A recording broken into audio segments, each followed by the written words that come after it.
अब मल्लिकार्जुन खड़गे जी से आग्रह है कि वो आए और अपनी बात रखें, जिनके इंतजार में 11 बजे से लोग खड़े हैं।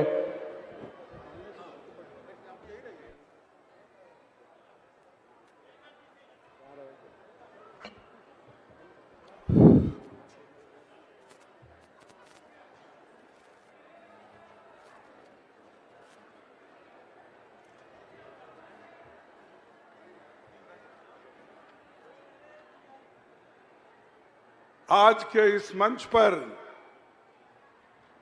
बैठे हुए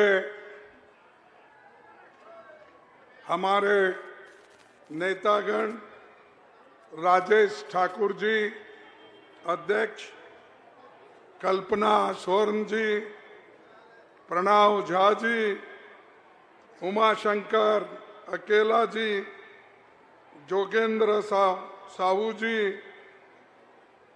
शाहजादा अनवर, अशोक चौधरी जी, रविंदर सिंह, जयशंकर पाठक, राजू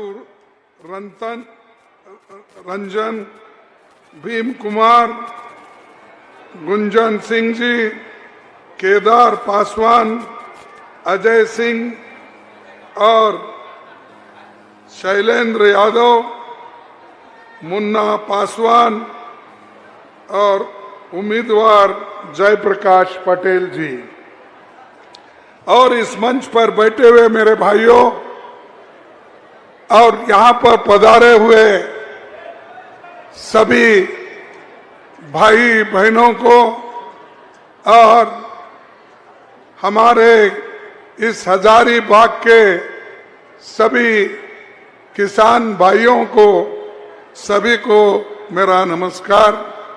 और खास करके मीडिया के दोस्त यहाँ जो आए हैं उनके लिए भी मैं स्वागत करता हूँ। हजारीबाग में कांग्रेस एक अच्छी स्थिति में पहले से भी है और कार्यकर्ता लोग भी इतना ठीक ढंग से काम करते हैं। इसीलिए मैं सभी को ये कहूंगा, जोहार साथियों, जोहार साथियों। ये महान नायक बिरसा मुंडा जी, बाबा तिलक मान जी, वीर बंधु भगत, सिद्धो कानू समेत अनेक लीडर्स यहाँ के हो गए हैं और इन महान नायकों को मैं नमन करता हूँ। और इस धरती पे आने के बाद मुझे ऐसा हो रहा है कि यहाँ के लोग जद्दोजहद के साथ लड़के हमेशा अपना हकूक लिए हैं और आगे भी लेने की तैयारी उनकी है। आज चौथे दौर का मतदान चल रहा है। कांग्रेस और इंडिया गठबंधन के उम्मीदवारों के समर्थन में जबरदस्त वोटिंग की खबर हो रही है। मोदी जी और बीजेपी सरकार का वापिस आना अब नामुमकिन है। हजारीबाग कांग्रेस के इतिहास में एक विशेष महत्व रखता है। इसी लोकसभा क्षेत्र के रामगढ़ जिले में 1940 में कांग्रेस का 23वां अधिवेशन मौलाना आजाद की अध्यक्षता में हुआ था। इस अधिवेशन का मुख्य प्रवेश द्वार महान नेता बिरसा मुंडा जी की याद को समर्पित किया था। यही आंदोलन यहाँ से भारत छोड़ो आंदोलन की नींव यहाँ पर रखी गई। जज्बा हजारीबाग के अंग्रेजी हुकूमत के खिलाफ तब दिखाया उसी जज्बे को फिर से दिखाने और संविधान और लोकतंत्र बचाने की यहाँ पर एक बहुत बड़ा वक्त आया है। भाइयों, देखो, आप थोड़ा शांति से सुनिए। थोड़ी देर में मैं अपनी बात रख के समाप्त करता हूं।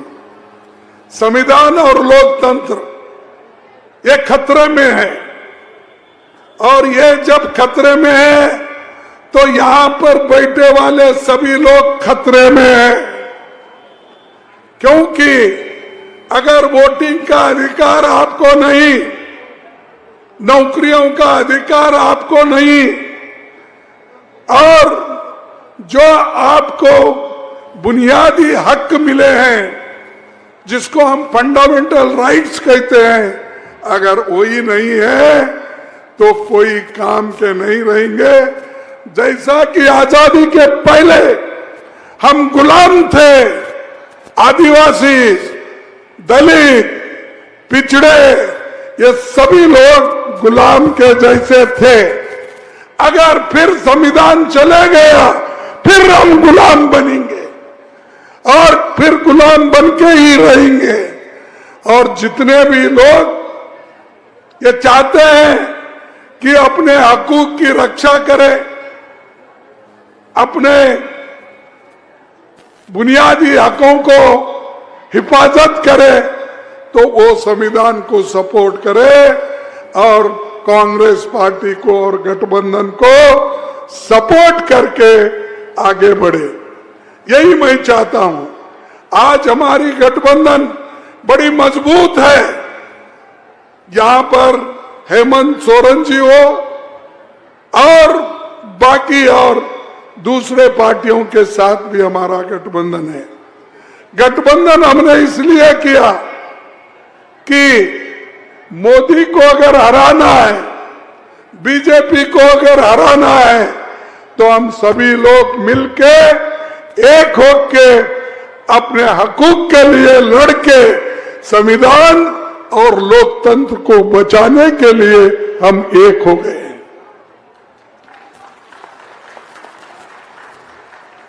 अगर आप नहीं चाहते इसको बचाना तो ये आपकी मर्जी है, लेकिन हम आखिरी खून तक, जैसा कि महात्मा गांधी जी ने इस देश को आजादी दिलाई, नेहरू जी ने यहां पर जमहूरियत का जो पाया डाला, और बाबा साहब अंबेडकर ने देश के लिए संविधान बनाया। ये सारी चीजें हमारे लिए उन्होंने की, लेकिन इसको बचाने का काम अपना है। मोदी तो हर बात को यही कहता है कि अब के बार 400 पार। अबे आएंगे कहां? अब आएंगे कहां 400 पार? तो आपको पूरे साउथ में वोट नहीं मिल रहे, या आजू बाजू के राज्यों में नहीं मिल रहा, झारखंड में नहीं मिल रहा, यूपी में भी आपके वोट कम हो रहे हैं, बिहार में कम हो रहे हैं, पंजाब में कम हो रहे हैं, राजस्थान में कम हो रहे हैं, छत्तीसगढ़ में कम हो रहे हैं, मध्य प्रदेश में कम हो रहे हैं, महाराष्ट्र में कम हो रहे हैं, कर्नाटक में कम हो रहे हैं, तेलंगाना में कम हो रहे हैं, हर जगह कम हो रहे हैं। और उधर जो है तमिलनाडु में डीएमके और कांग्रेस मिलके कर रही, वहां तो आपका नामो निशाना नहीं है। तो कहां से 400 पार? ये लोगों को गुमराह करने का है। इस बार मोदी जी, बीजेपी हार रही है, ये आप समझिए। ये हार रही है, हार के ही, उसी लिए वो हमेशा असली बात छोड़ते हैं। देश के लिए उन्होंने क्या काम किया यह कहते नहीं। क्या किसी को एम्प्लॉयमेंट दिया? क्या किसी को नौकरियां मिले? क्या किसी को आपने किसानों की आमदनी बढ़ाई? आपने काला धन लाकर लोगों को देने की बात की थी, आपने दिया? दिया क्या?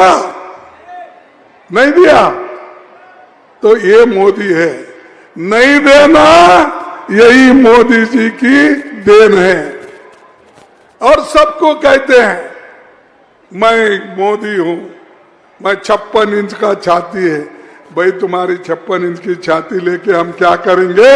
हमको पेट को खाना दो, हाथ को काम दो और हर नौजवान को नौकरी दो, ये हम चाहते हैं। लेकिन ये कर रहे नहीं, ये करना भी नहीं चाहते।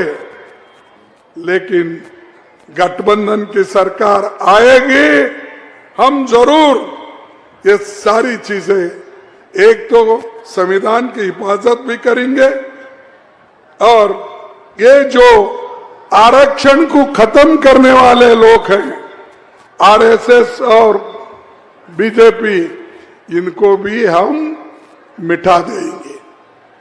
इसलिए आपकी मदद की जरूरत है।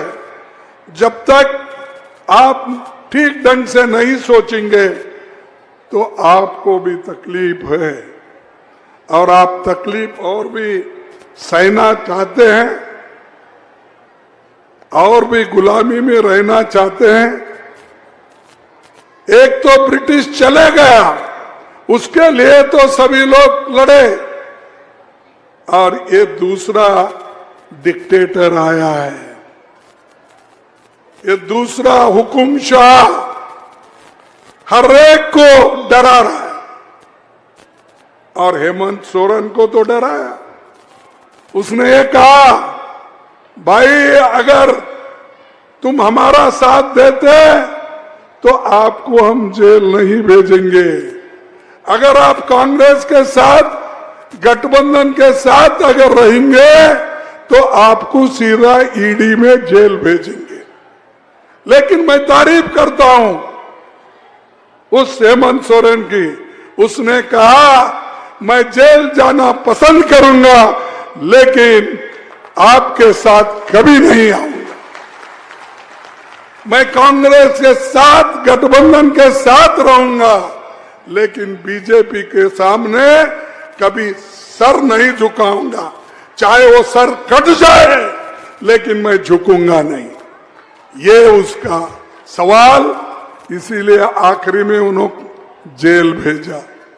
अरे भाई आप जेल भेजे हैं, लेकिन ये 2024 के इलेक्शन में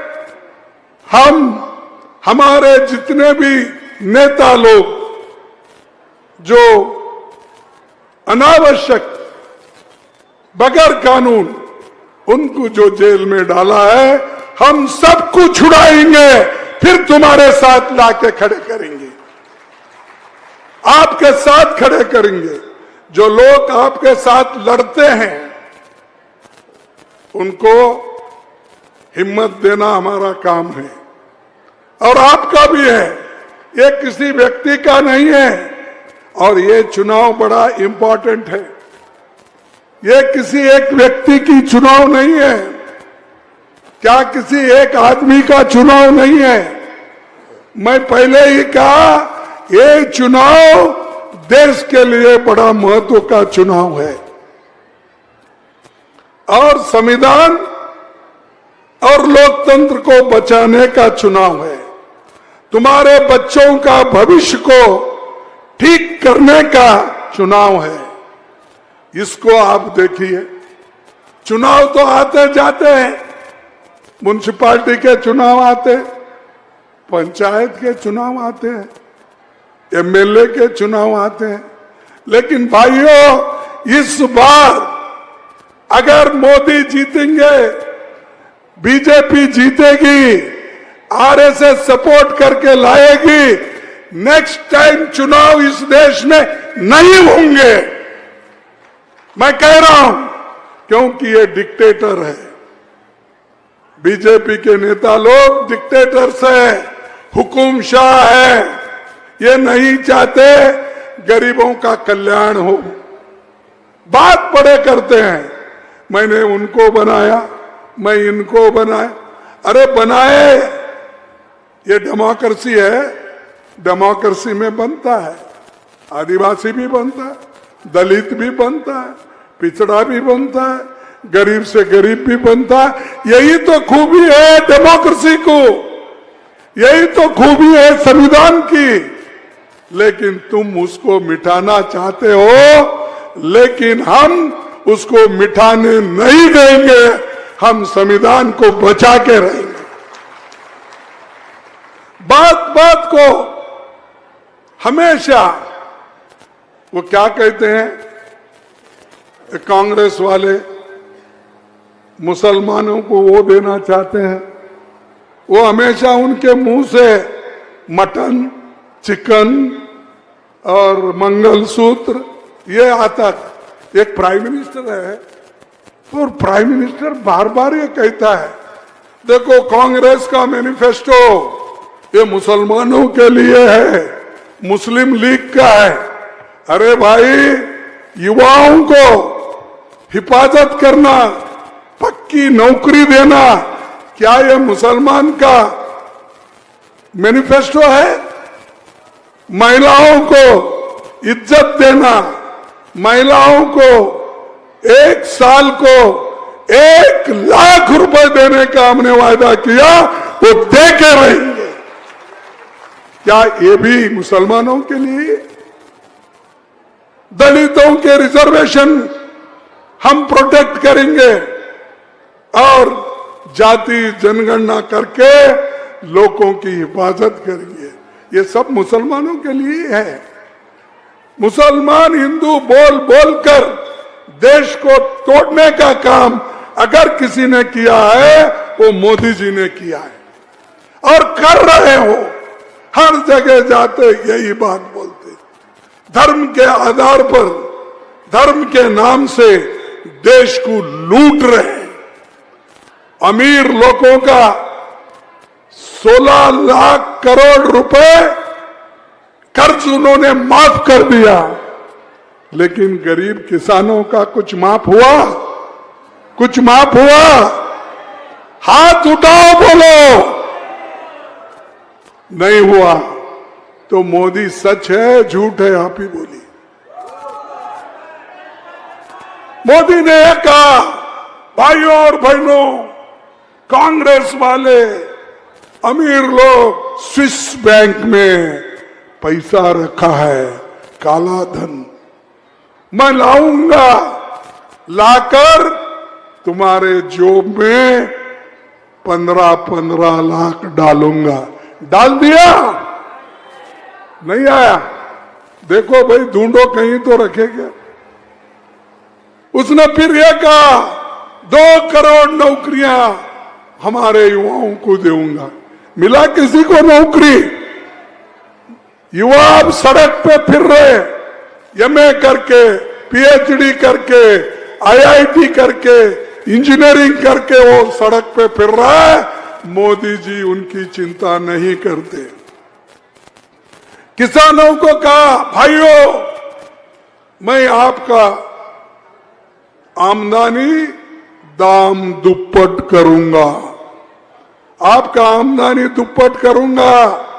ये कहा क्या नहीं कहा? मालूम नहीं आपको?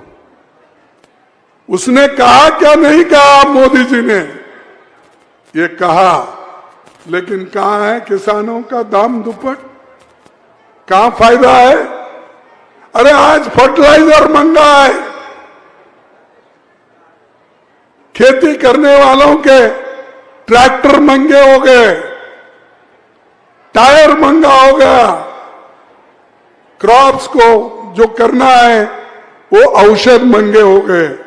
ये सारी चीजें महंगे करके मोदी जी बोलते किसानों का भला करूंगा। यहां तक जो दिल्ली के बॉर्डर पर किसान बैठे थे, वो लोग सत्याग्रह कर रहे थे उस वक्त एक मिनिस्टर के बेटे ने अपने जीप के नीचे कुचल के 4 लोगों को मार डाला, फिर उसको फिर से उसके बाप को टिकट दिया। यह है मोदी जी की चाल। मोदी जी के गरीबों के बारे में कभी नहीं सोचते। वो सिर्फ जो भी अमीर है, अदानी अंबानी जैसे लोगों को उनका सोच करते हैं। और हमको बोल रहे कि कांग्रेस वाले अदानी अंबानी घर से अब ट्रक निकल रहे और उसीलिए कांग्रेस वाले बात नहीं कर रहे। अरे भाई, ईडी तुम्हारे पास है, इनकम टैक्स डिपार्टमेंट तुम्हारे पास है और सीबीआई तुम्हारे पास है। अगर कांग्रेस के घर को अगर जा रहा था तो तुम क्या सो रहे थे? या हेमंत सोरेन को कुछ सबूत नहीं, उनको पकड़ते हो, अदानी और अंबानी को क्यों नहीं पकड़े? ट्रक में पैसा आ रहा है, बस में पैसा आ रहा है, जीप में पैसा आ रहा है, तुम क्या कर रहे थे? हेमंत सोरेन के पैसे तुमको मिलते हैं, लेकिन अदानी अंबानी के पैसे नहीं मिलते। वो भी कांग्रेस को, और वो भी कांग्रेस को वो लोग ब्लेम करते, दोष देते हैं।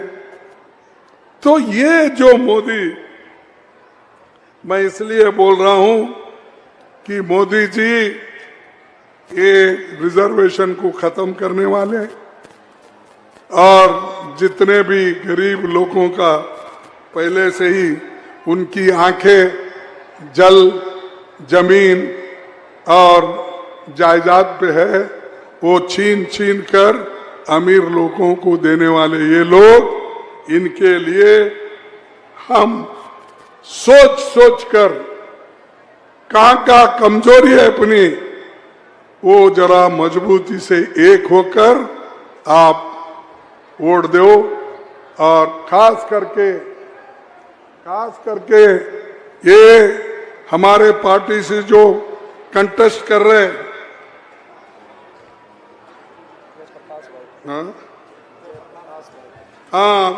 हमारे जयप्रकाश पटेल भाई, अच्छा भाई लगाना फिर, अच्छा जयप्रकाश भाई पटेल ये हमारे उम्मीदवार है, इसीलिए इनको चुन के भेजो, मोदी जी घर को जाएंगे। हेमंत बाहर आएंगे, ये पार्लियामेंट के अंदर जाएंगे, मोदी ये देश के बाहर जाएगा। उन लोगों को ढूंढते, वो चौकसी कहाँ है, वो कहाँ है, ये कहाँ है, इन लोगों को देखते हुए वो जाएंगे। इसीलिए मैं आप तमाम भाइयों से ये कहना चाहता हूं कि ये जो आज ईडी, सीबीआई, आईटी का जो इन्होंने गैर फायदा उठाकर लोगों को डराने की कोशिश कर रहे हैं, और इनको हम रोकना है। ये रोकने के लिए हम सभी लोग एक होना। यहाँ कोयले के खान बहुत है, बीजेपी का तो कोयला घोटाला आपको मालूम है। वो जहां भी घोटाला करते हैं वो मानते नहीं।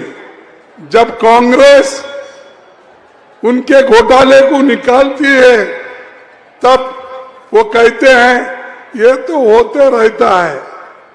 तो इसलिए भाइयों, एक 3-4 बातें मैं करूंगा। जो एक तो 5 हमारे न्याय है, मैंने जब भी गिना कि युवा न्याय, नारी न्याय, श्रम न्याय और अपने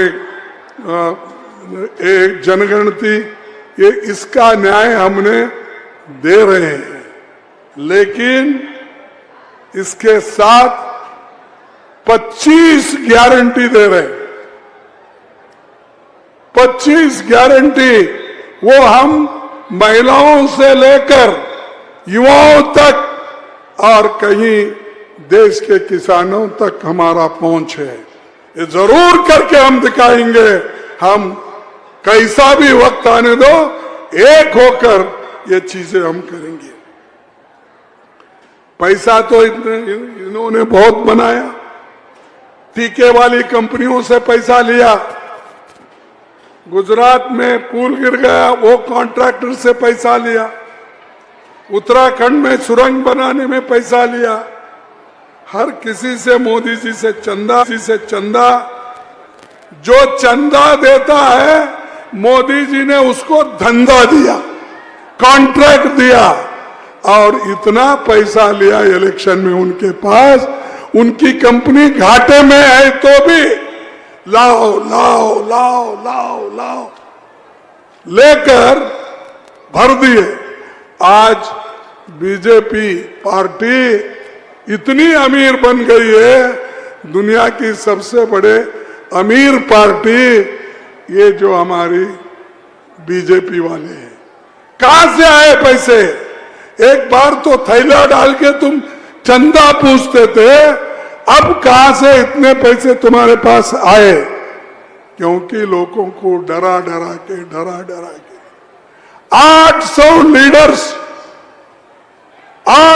लीडर्स को तुमने धमकी दे के पैसे वसूल किया, उनको पार्टी में लिया। और दूसरी चीज मैं बताना चाहता हूं, जो उनके पार्टी में जाते हैं वो स्वच्छ बनते हैं। यह शाह मोदी जी कांग्रेस के पास अगर झारखंड के हमारे हेमंत जी के साथ है या टीएमसी के साथ है या आपके साथ है या किसी भी पार्टी के साथ है, शिवसेना के साथ थे पहले, उन लोगों को पकड़ते उनको डराते उन्होंने अपने पार्टी में लिया। किसी को चीफ मिनिस्टर बनाना, किसी को डिप्टी चीफ मिनिस्टर बनाया, किसको मंत्री बनाया। अरे भाई, जब तक हमारे पास थे उनको तुमने कहा ये करप्ट है, करप्शन मैं कभी टॉलरेट नहीं करूंगा, भ्रष्टाचार के खिलाफ हूं बोले। अब कहा है आप? वही भ्रष्टाचारी इनके मंडी पे इनके बगल में बैठे हैं, आपको मालूम है ना, ये मंडी पे बैठे। और वो लोग अब स्वच्छ हो गए क्योंकि शाह के पास एक बहुत बड़ी मशीन है, लॉन्ड्री में एक बहुत बड़ी वॉशिंग मशीन उन्होंने खरीदा है। कपड़े डाले तो धोके हैं, ठीक है, लेकिन इनके पास ऐसा मशीन है, आदमी कलंकित आदमी भी अगर उसको अंदर डाले वो क्लीन होके बाहर आ जाता।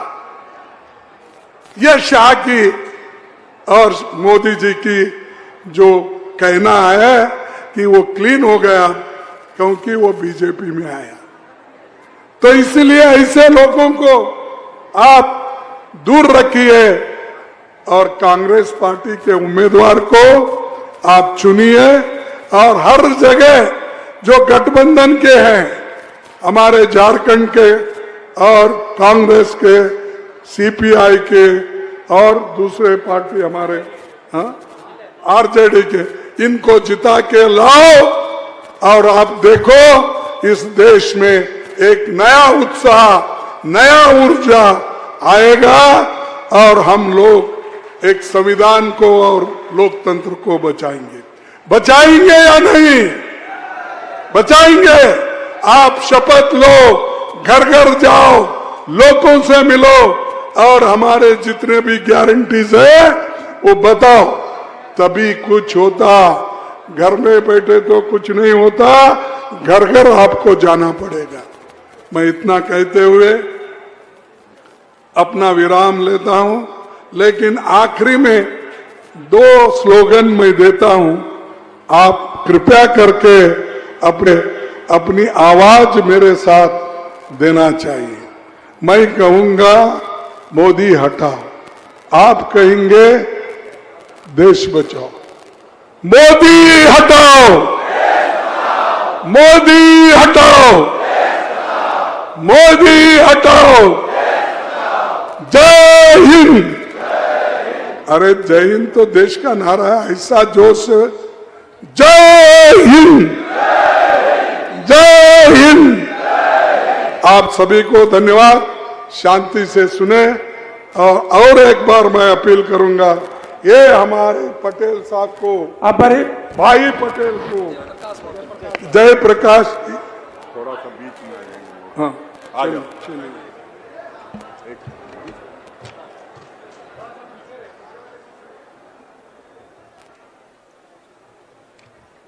बड़ी विधानसभा के लोकप्रिय विधायक उमाशंकर अकेला जी धन्यवाद ज्ञापन करेंगे।